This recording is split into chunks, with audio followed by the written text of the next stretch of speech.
Tim Hunter di bawah arahan Kasat Sabara Polrestabes Palembang Kompol Sutrisno dibagi dalam 3 tim untuk wilayah Palembang. Setiap harinya tim Hunter menyusuri daerah Palembang dengan adanya tim Hunter ini supaya warga Palembang tidak merasa takut lagi. Tim Hunter ini juga merupakan jawaban kerawanan yang ada di daerah Palembang. Karena menurut Kapolda Sumatera Selatan Irjen Priyo Widianto, daerah Palembang cukup tinggi angka kejahatannya dan juga kekerasan.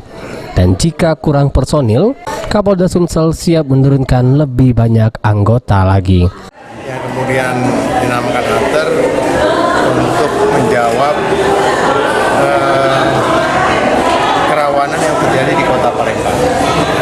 Kita tahu bahwa kota Palembang cukup tinggi angka kejahatan kekerasannya, curang, keras, humor, dan kita berharap kita berharap bisa menekan angka tersebut.